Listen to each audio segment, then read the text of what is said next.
All right, we were wrapping up our first day here in Greensboro, North Carolina.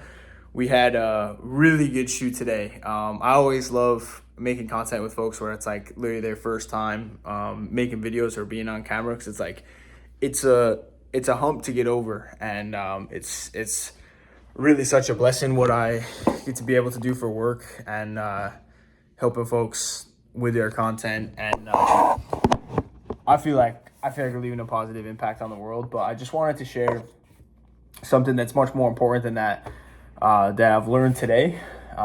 My number one favorite part about what I do, and I'm here in Greensboro, North Carolina, and I fly around the world helping business owners and entrepreneurs launch their personal brands and their business brands on social media.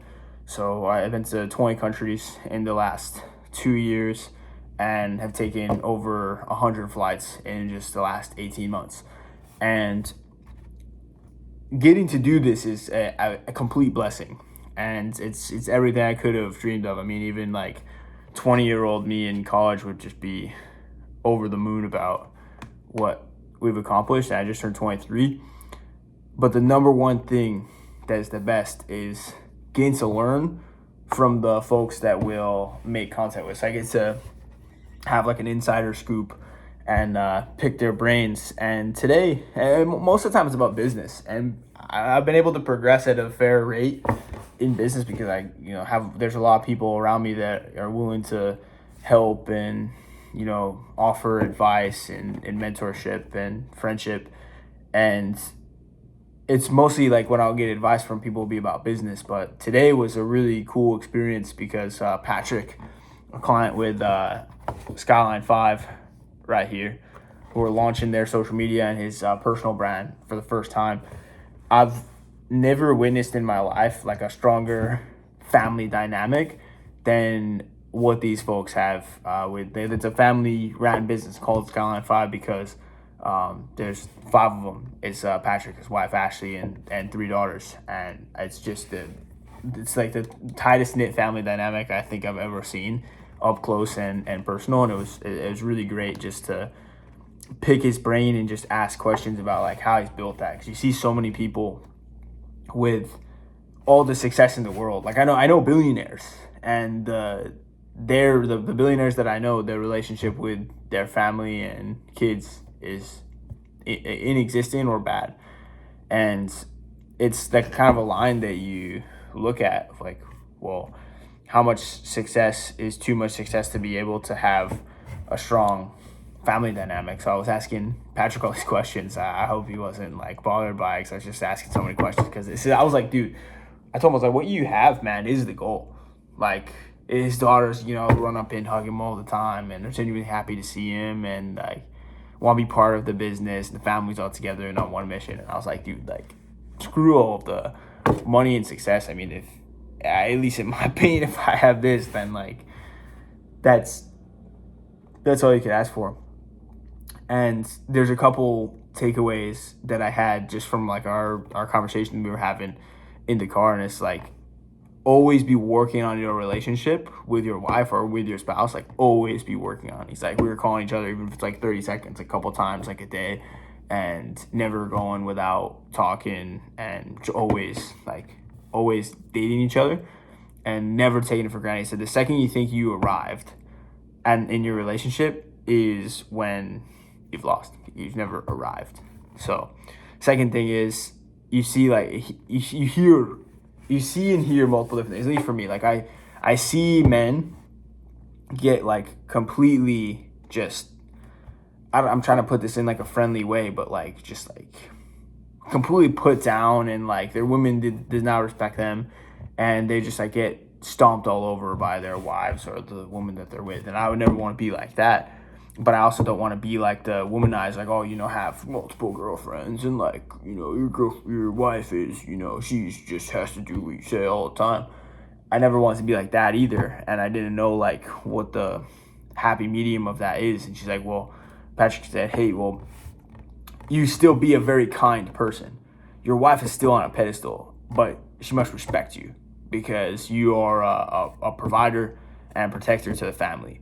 And when you fulfill those roles and your wife respects you, you can still put her on a pedestal, give her the respect that she deserves, and you also still get the respect, and you still have like the frame and your masculinity.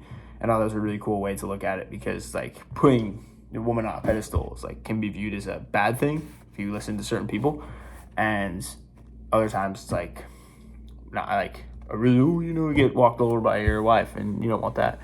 So it was just really cool to witness in live time, and then also just be able to ask questions. So I mean, to me, this is an experience that'll be ingrained in my memory of just like what success looks like. And I think it's awesome to have experienced. But we had a great day. It's 10:57 p.m., 10:58 now, and I think the day started really well because I started off with a good coffee, and I woke up when I said I was gonna wake up, and I could have slept longer, but I woke up, got in the shower, ended off with a cold, minute or two in the cold, shaved, got a coffee, managed all the projects, clear my inbox, and then set up for the shoot today, got breakfast, and then went and got after it, and we're very prepared, and the day went really well. We had a shoot at one of the job sites in Charlotte, and then I did a podcast with each member of the Skyline 5 team, which was really cool. And we drove back, got in a good workout, and I think I'm gonna be getting a personal trainer to just manage my food and my workouts, because I haven't been able to run. So get someone who can really help hold me accountable, and I think that's going to be a big unlock, at least going forward. Because every time I'm stuck in the business, I find that traveling really helps, because it just it changes the perspective. Like, you're removed from the environment that you are struggling in. And I mean, I've already got the answer to a few of the questions that I had of just how do I get out of this funk, which is get a schedule and someone to hold you accountable. And maybe that's personal trainer for me, is someone you had to check in with and someone you respect. If it's not someone you respect and it's someone who breaks promises to themselves, then it's you can't respect them, and you'll be fine with betraying that. If someone you respect, having a personal trainer or somebody that can really hold you accountable and is not going to take shit. And then just reworking my schedule around the new level of work that we're in, and then a couple business systems that I had just kind of thought of, onboarding, and then just formatting for videos, and having bespoke solution, but just having a treasure trove to pull from. So still having not cookie cutter solution, but having things you go back to instead of starting from scratch each time. So there's a lot that I'm processing here. Overall was an excellent day. First day here in G-Borough. It's 11 o'clock now, but it's 8 p.m. Pacific time. And also woke up. That means that would mean I woke up at 3 a.m. Pacific time. Still kind of on Pacific time. But I'm going to throw my blue light blockers on and just upload all of the footage from today, and then finish managing the project, answer all my inbox, and then go to bed, wake up and do it again tomorrow. Because I had a really interesting day of sleep yesterday. It was I woke up at 6 Pacific, went to airport, slept the first flight, slept the second flight, and I woke up and it was 6 p.m. I was on East Coast time. I was I'm completely screwed. Went to sleep at 1:30, woke up at 6, ended up having a good day. So, but yeah, overall very strong. And I got a bit of work I got to do. I'm not really quite that tired just yet, so it should time out pretty well. Finish up the work and then go to sleep. Get up and do it again tomorrow. And I'll see you there.